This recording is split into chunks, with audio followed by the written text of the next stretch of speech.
Service வந்து government கொடுத்தாதான் அது பேர் சர்வீஸ். நீ தனியார் கொடுத்தா அது வியாபாரம். மக்களுக்கு ஒழுங்கான சேவை கிடைக்காது. எல்லாத்துக்குமே இப்போ நீங்கள் எந்த போராட்டம் நடத்தினாலும் இங்கே தான் போராட்டம் நடத்தணும்னு ஒரு வழிகாட்டுதல் இருக்குல்ல சென்னை மாநகராட்சி. ஏன் அதை பின்பற்றல? ஏன் இதை விஷுவலைஸ் பண்ணுறதுக்காக மாநகராட்சிக்குள்ளேயே நாங்கள் போய் போராட்டம் பண்ணுவோன்றது ஏன் அதை சட்டம் படித்த தோழருக்கு ஏன் அது புரியலன்னு. இந்த 10 ஜோன் மாற்றின பிறகு எங்கே நீங்கள் பாதிக்கப்பட்டீங்க?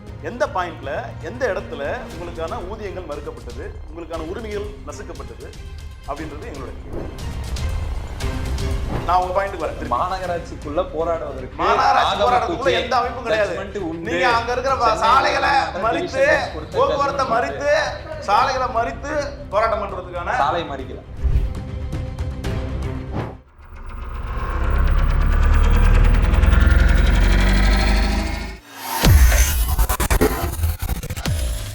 வேலை வேண்டுமா? ப்ளூ ஓஷன் இருக்கிறது. 10th 12th டிப்ளமோ டிகிரி படித்தவர்களுக்கு உணவு, தங்குமிடம், இஎஸ்ஐ, பிஎஃப் இன்சூரன்ஸ் உள்ளிட்ட சலுகைகளுடன் அனுபவத்திற்கேற்ற நல்ல சம்பளம் 15,000 முதல் 30,000 வரை. பெண்களுக்கு முன்னுரிமை. 2,000க்கும் மேற்பட்ட வேலை வாய்ப்புகள் உள்ளன. இப்போதே தொடர்பு கொள்ளுங்கள். Blue ocean.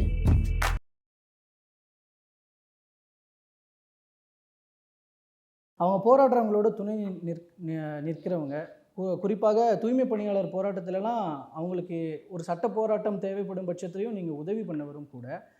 அந்த வகையில் இப்போ நீங்கள் அங்கே போராடுற மக்களினுடைய மனநிலையும் கோரிக்கைகளும் எந்த மாதிரி இருக்கிறது, அதை அரசு கையாளும் விதம் எப்படி இருக்கிறது, அவருடைய கோரிக்கை எந்த அளவுக்கு நியாயமானது? நான் மாநகராட்சி பணியாளராக நான் இருப்பேன்.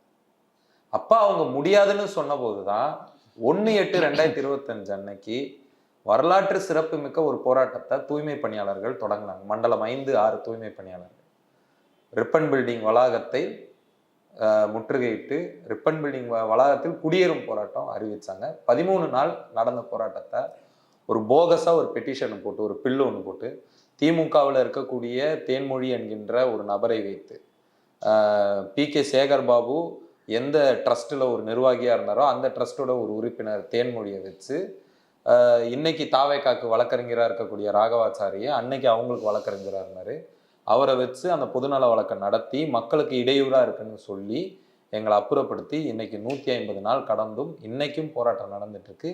கோரிக்கை பணி நிரந்தரம் கூட அல்ல. எங்க பணி நிரந்தரத்தை நாங்கள் வழக்கு நடத்தி சட்ட போராட்டத்தின் மூலம் தொழில் தீர்ப்பாயத்தில் பார்த்துக்கிறோம். நீங்க இல்லை, இந்த போராட்டங்களை மக்கள் இடையூறுகளாக பார்க்கலையா? பார்க்கல. நீங்க எந்த போராட்டத்துக்கு மக்கள்கிட்ட இருந்த பரிவும் ஆதரவை காட்டிலும் தூய்மை பணியாளர்கள் போராட்டத்தை பொறுத்த மட்டும் மக்கள்கிட்ட ஒரு பரிவு இருக்குது. இவர்களுக்கு செய்யலாம்பா. இவங்க என்ன கேட்குறாங்க? இத்தனை வருஷம் குப்பையில வாழ்க்கையை நடத்திட்டு இருந்தவங்க ஒரு பணி தானே கேட்குறாங்க. இன்னொன்னு சொல்றேன், திமுகல இருக்கக்கூடியவங்களுக்கே தலைவர் செய்யலாம்பான்ற கருத்து இருக்கு. நான் உங்ககிட்ட சொன்னாங்களா? ஆமா, முக்கிய பிரமுகர்கள், சட்டமன்ற உறுப்பினர்கள் என்னட்டே சொன்னாங்க. சட்டமன்ற உறுப்பினர்கள், பாராளுமன்ற உறுப்பினர்கள் ஒருத்தர் என்கிட்ட சொன்னாரு, செய்யலான்றதுதான் எங்க கருத்தும். ஒரு இது வந்து வெறுமனே இப்ப எங்களை போன்றவர், ஏன் நான் உழைப்போர் உரிமை இயக்கமோ LTUCயோ அந்த தொழிற்சங்கமோ கிடையாது, ஏன் இதுல நாங்க இன்ட்ரெஸ்ட் கொடுத்து இந்த போராட்டத்துல பங்கெடுத்தோம்னா, இது வெறும் மாநகராட்சி ஊழியர், மாநகராட்சி பணி நிரந்தரம் மட்டும் போராட்டம் அல்ல. சென்னை மாநகராட்சி ஒரு தனியாரிடம் காவு கொடுப்பதிலிருந்து தடுக்கும் போராட்டம். மாநகராட்சி விற்பனைக்கல்ல. நீங்களே சொன்னீங்க, ஏற்கனவே தனியார் மயத்துக்கு சில மண்டலங்களை விடும் பொழுது பிரச்சனை இல்லை அப்படின்றத. பிரச்சனை இல்லைன்னு சொல்லல, அங்க டிஸ்பியூட் இல்ல, அங்க எந்த தொழிலாளியும் பணி நிரந்தரம் கேட்டு வழக்கு தொடுக்கல. ஆனா அந்த தனியார் மயம் ஆக்கப்பட்டதுனால என்ன மாதிரியான பாதிப்புகள் வந்துருச்சு? என்ன மாதிரியான பாதிப்புனா, நீங்க NULM ஸ்டாஃப் வந்து வெறுமனே தூய்மை பணியில மட்டும் ஈடுபடலைங்க. நேஷனல் அர்பன் அந்த ஸ்கீம் கீழே இருக்கிற தூய்மை பணியாளர்கள் வெறும் தூய்மை பணியில இல்ல, காலரா, மலேரியா தடுப்பு தகவல்கள் எடுக்கிறாங்க மக்கள் கிட்ட போய். இந்த டேட்டா மாநகராட்சி கிட்ட இருந்தது. இன்னைக்கு நீங்க வந்து ராம்கி, ஹர்பேசஸ் சுமித், ஓனெக்ஸ் இந்த மாதிரி நிறுவனங்கள் வரும்பொழுது இந்த தகவல்கள், மக்களுடைய உடல்நலன் சார்ந்த தகவல், டேட்டா இட்ஸ் நவ் இந்த வேர்ல்டு, இந்த உலகம் வந்து இப்ப டேட்டாவானது. டேட்டா இருக்கிறவங்க. அப்ப இந்த டேட்டாலாம் யார்கிட்ட போகும்? ஒரு மாநகராட்சியுடைய அடிப்படை பணிகள்ல கடமையில 3: நகரத்தை தூய்மையாக வைத்துக் கொள்வது, உட்கட்டமைப்பு சாலைகள், வரி வசூல் செய்வது, பப்ளிக் ஹெல்த் கேர். இனிய ஸ்கூலு முடிய போகுது.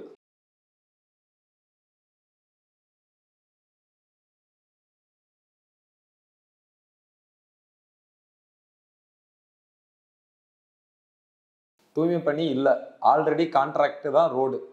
இனிமேட்டு மாநகராட்சி மக்கள் அலுவலகமாக இருக்குமா, ஸ்டாக் புரோக்கர் மாதிரி, ஸ்டாக் எக்ஸ்சேஞ்ச் மாதிரி அது வந்து டெண்டர்கள் நடத்தக்கூடிய ஒரு அலுவலகமாக இருக்குமான்னு தான் நமக்கு. நீங்கள் சர்வீஸ், நான் வந்து இவர் மு க ஸ்டாலின் தான், ஜோசப் ஸ்டாலின் கிடையாது. சோசியலிச புரட்சி எதிர்பார்க்குறேன். நாங்கள் வந்து நீ கேபிட்டலிஸ்டிக் கவர்மெண்ட் தான், நான் இல்லைன்னு இல்லை. நீ வியாபாரம் பண்ணு, நீ ப்ரொடக்ஷன் பண்ணு, நீ உற்பத்தி பண்ணு, சிப்காட்டேஜுக்கு என்னென்னமோ பண்ணுறீங்களா பண்ணிக்க, அதில் பிரச்சனை இல்லை. ஆனால் சர்வீஸ் வந்து கவர்மெண்ட் கொடுத்தாதான் அதுக்கு பேர் சர்வீஸ். நீ தனியார் கொடுத்தா அது வியாபாரம், மக்களுக்கு ஒழுங்கான சேவை கிடைக்காது. ஓகே இப்போ இந்த விஷயத்தில் இது போக இந்த ஆசிரியர் போராட்டம், செவிலியர்கள் போராட்டம், இது மாதிரி மற்ற போராட்டங்களையும் கூட இந்த கண்ணோட்டத்தில் பார்க்கணும். அவர்கள் போராட்டம், அவங்க போராட்டம் கிடையாது. ஆசிரியர் போராட்டம், மீண்டும் சொல்றேன், பணி பாதுகாப்புக்கான போராட்டம் இல்லை. பள்ளிக்கூடங்கள் மக்கள் பள்ளிக்கூடங்களா இருப்பதற்கான போராட்டம். செவிலியர்கள் போராட்டம் வெறும் பணி நிரந்தரம் பணி பாதுகாப்புக்கான போராட்டம் இல்லை. அரசு மருத்துவமனை மக்கள் மருத்துவமனையா இருக்க வேண்டியதுக்கான போராட்டம். இல்ல போராடுபவர்களுக்கு அந்த நோக்கம் இருக்கா? அந்த நோக்கம் இல்லை. ஆனா இப்ப அந்த நோக்கத்தை நோக்கி தான் இருக்காருல்ல அண்ணாதுரை அவர்கள், அவர் எழுதின பணத்தொட்ட புத்தகத்துல இருந்து சொல்றேன், ஒரு தொழிற்சங்கம் ஒரு போராட்டம் பண்ணுதுன்னா அந்த தொழிலாளர்களுக்கான கோரிக்கை மட்டுமல்ல, அது அப்படி நம்மளுக்கு தெரியும். ஆனால் அது அந்த சுத்தி இருக்கிற கிராம மக்களுக்கான போராட்டம்ன்றது பணத்தொட்டம்ன்ற புத்தகத்துல. அது போல தூய்மை பணியாளர் போராட்டம் இல்லை, மாநகராட்சியை மீட்டெடுக்கிற போராட்டம். செவிலியர்கள் போராட்டம் செவிலியர் போராட்டம் அல்ல, அது மருத்துவமனையை தனியாரிடமிருந்து மீட்கும் போராட்டம்.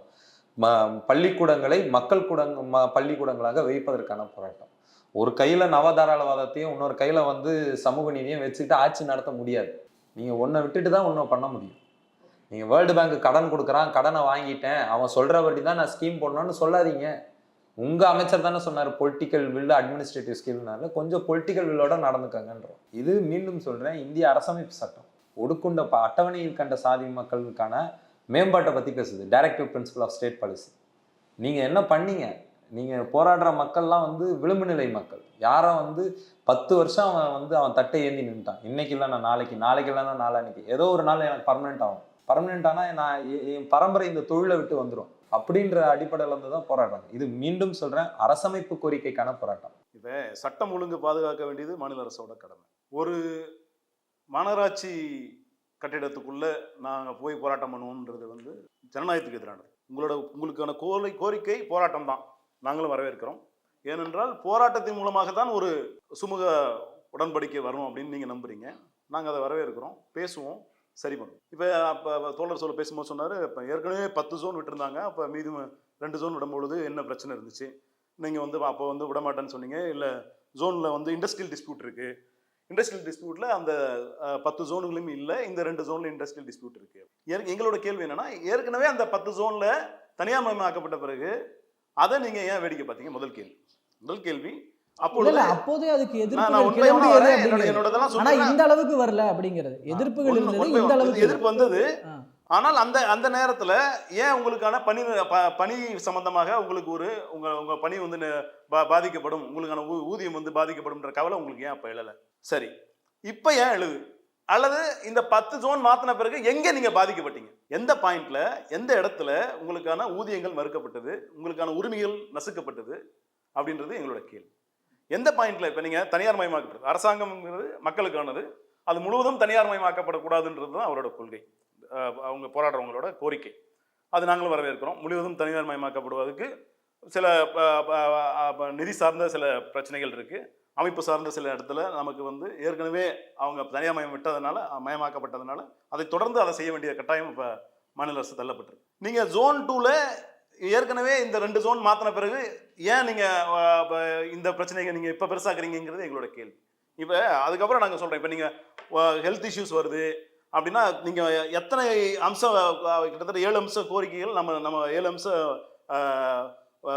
நலங்கள் வந்து அவங்களுக்கு அறிவிக்கப்பட்டிருக்கும். என்னன்னா அவர்களுக்கான அவங்க குழந்தைகள், தூய்மை பணியாளர்களோட குழந்தைகளுக்கு வந்து பள்ளி கல்லூரிகள் படிப்பதற்கான முழு செலவையும் அரசாங்கம் ஏற்று, அவர்களுக்கான உடல் தகுதி பரிசோதனை வந்து ஆண்டுக்கு 2 முறை செய்வதற்கான உத்தேசம், அதற்கான ஏற்பாடுகள் செய்யப்பட்டிருக்கு. அவர்களுக்கு தனி மருத்துவமனை ஏற்படுத்தப்பட்டிருக்கு. அவர்கள் சார்ந்த பிள்ளைகளுக்கும் ஹெல்த் இஷ்யூஸ் இருக்கான்றதை மானிட்டர் பண்ற அளவுக்கு வந்திருக்கு. உணவுகள் வந்து அம்மா உணவகத்தில் 3 வேளையும் உணவுகள் கொடுக்கறதுக்கு ஏற்பாடுகள் செய்யப்பட்டிருக்கு. இதெல்லாம் உங்களுக்கு நீங்க கேட்காமலே இதெல்லாம் செஞ்ச விஷயம். இப்போ உங்களுக்கு என்ன, நீங்க எங்களுக்கு பணி ஊதியம் வந்து பாதிக்கப்படும் 6000 ரூபாயில சேர்ந்த பிறகு இன்னைக்கு 23,000 ரூபாய் ஒருத்தரும் வாங்குறாங்க. அவர்களுக்கு எங்க பணி வந்து ஏற்கனவே தனியார் மயமாக்கப்பட்ட பிரச்சனை இல்லை, எங்க அவர்களுக்கான ஊதியம் மறுக்கப்பட்டிருக்கு, எந்த இடத்துல அவங்க டிஸ்பியூட் ஃபேஸ் பண்ணாங்க? எங்களோட கேள்வி. 10 ஆண்டு கிட்டத்தட்ட 10 ஜோன்ல எங்க நீங்க இந்த 5 ஆண்டுகள் 6 ஆண்டுகள்ல நீங்க உங்களுக்கான பிரச்சனை இது வந்துச்சுன்றது எங்களோட கேள்வி. அதை விட்டுட்டு நீங்க போராட்டக்காரர்களை ஏதோ ஒரு அமைப்பு தன்னோட சுயலாபத்துக்காக இதை அவங்கள தவறாக வழி நடத்துறாங்களோன்ற கவலை அரசாங்கத்துக்கு. எப்படி ஒருத்தரை வச்சு நீங்க ஒரு ஆள் செட் பண்ணி வழக்கு தொடுத்த மாதிரி இங்க யாரோ ஒருத்தவங்க ஒரு ஆள் செட் பண்ணி பண்றாங்களா? இல்ல அதுக்கான தரவு இருக்கா? நான் என்ன சொல்றேன், நீங்க இல்ல அந்த திருப்பி நான் சொல்றேன். மறுக்கிறீங்களா? இப்ப என்னோட கேள்வி என்ன, உங்களுக்கு போராடுறதுக்குன்னு ஒரு இடம் இருக்கு. இப்ப அது எல்லாருக்குமே தானே இருக்கு அந்த போராட்டத்துக்கான இடம். இடைமறிக்கல, எல்லாத்துக்குமே போராடுறதுக்கு ஒரு இடம் இருக்கா இல்லையா? சார் எல்லாத்துக்குமே. இப்ப நீங்க எந்த போராட்டம் நடத்தினாலும் இங்கதான் போராட்டம் நடத்தணும்னு ஒரு வழிகாட்டுதல் இருக்குல்ல சென்னை மாநகராட்சிக்குள்ள. ஏன் அதை பின்பற்றல? ஏன் இதை விஷுவலைஸ் பண்றதுக்காக மாநகராட்சிக்குள்ளேயே நாங்க போய் போராட்டம் பண்ணுவோன்றது ஏன் அதை சட்டம் படித்த நான் தோழருக்கு ஏன் அது புரியலன்னு எனக்கு புரியல. இல்ல சில நேரங்கள்ல அவங்களுக்கு புரியும்படி நம்ம பேச வேண்டி இருக்கின்றனால அப்படி வந்து நீங்க அதான் கேட்கிறேன். இப்ப நீங்க டிபிஎஸ்பி பத்தி பேசுறாரு, நீங்க டைரக்டர் ஸ்டேட் பிரின்சிபல்ஸ்குள்ள இது வந்து வரல அப்படின்ற மாதிரி தோழர் கருத்து சொல்றேன். இதெல்லாம் நீங்க ஏத்துக்கிற, நீங்க ஒரு போராட்டம் பண்றதுக்கான வழிமுறைகள் இருக்கா இல்லையா? இது சட்டப்பூர்வ போராட்டம் தான். ஏன்னா நீங்க மற்ற போராட்டங்களையும் ஒரு தொழிலாளர்கள் போராட்டத்தையும் இடத்தை வைத்து தீர்மானிக்க கூடாது. தொழிலாளர்கள் இருங்க நான் சொல்லிடுறேன். தொழிலாளர்கள் அவங்க எந்த அலுவலகத்துல வேலை செய்யறாங்களோ, ஒரு ஃபேக்டரியில இப்ப சாம்சங் தொழிலாளர்கள் சாம்சங் வளாகத்தில் போராடலாம். மாநகராட்சிங்கிறது உள்ள சர்வீஸ் பண்றது. இப்ப சர்வீஸ் பண்ற பீப்புள் வேலை உள்ள கிடையாது, அங்க இருந்து ஆர்கனைஸ் பண்றாங்க, அவ்வளவுதான். அப்படி பார்த்தா நீங்க எல்லாரும் ஒவ்வொரு ஜோன்ல வேலை பார்ப்பீங்க. சாம்சங்னா அது ஒரு பர்டிகுலர் ஃபேக்டரி, அந்த ஃபேக்டரிக்குள்ள தான் இருக்கும் டிஸ்பியூட். நான் உங்க பாயிண்ட்க்கு வரேன். மாநகராட்சிக்குள்ள போராடுவதற்கு எந்த அமைப்பும் கிடையாது. நீங்க அங்க இருக்கிற சாலைகளை மறித்து, போக்குவரத்தை மறித்து, சாலைகளை மறித்து போராட்டம் பண்றதுக்கான சாலை மறிக்கல, அவங்க ரோட் ஓரத்துல இருந்தாங்க. ரோட் ஓரத்துல இருந்தாங்க, சாலை ஓரத்துல இருந்தாங்க. சாலை ஓரத்துல தான் இருந்தாங்க. அது போராட்டம் பண்றதுக்கு ஒரு வழிமுறைகள் இருக்கு. அப்ப நீங்க அதை லைம் லைட் கொண்டு வரணும், அதன் மூலமா அரசாங்கத்துக்கு ஒரு களங்கத்தை ஏற்படுத்தணும்ன்றதும் உங்களோட. சரி, நான் ஒரு கேள்வி எனக்கு ஒன்று தோணுது. போராடுவதற்கான உரிமை இருக்கிறது நீங்க தான் இப்ப பேசும்போது சொன்னீங்க. அப்படி உரிமை இருந்து உரிமையோடு போராடுபவர்களை காவல்துறை எப்படி கையாளுகிறது? அதுதான் நான் சொல்றேன். உரிமையோடு போராடுபவர்களுக்கு காவல்துறை பந்தோபஸ்து கொடுக்கணும். நீங்க போராடலாம், உங்களை போராடுறதுக்குன்னு ஒரு இடம் சென்னை மாநகராட்சியில் எங்க போராட்டம் நடந்தாலும் இதெல்லாம் போராட்டம் நடத்தக்கூடிய இடம்னு அரசாங்கமே சுட்டி காட்டிருக்கு. திமுக எதிர்க்கட்சியா இருக்கும் போதெல்லாம் ஃபாலோ பண்ணுச்சா? இப்ப திமுக பண்ற போராட்டமா இது மக்களுக்காக நடக்கிற போராட்டமா? ஊழியர்கள் இத்தனை போராட்டம் இல்ல சார். ரூல்ஸ் பேசுற திமுக அரசு நீங்க திருத்தி சொல்லக்கூடாது. இது ஒரு அரசியல் கட்சியோட போராட்டம் இல்ல, இது தூய்மை பணியாளரோட போராட்டம். அவர்களுக்குன்னு ஒரு வழிகாட்டுதல் இருக்கு. நீங்க அங்க போய் போராட்டம் பண்றோம். உங்களுக்கு எப்படி பார்த்தாலும் எண்ட் ஆஃப் த டேல உங்களுக்கு ஒரு ரிசல்ட் வேணும். நீங்க நினைக்கிற ஒரு ரிசல்ட் அல்லது நீங்க நினைக்கிற ஒரு விடை வந்து இந்த போராட்டத்துல வேணும். அப்படின்ற பட்சத்துல நீங்க அந்த இடத்துக்கு போய் போராட்டம் பண்றதுல உங்களுக்கு என்ன சிக்கல் இருக்கு?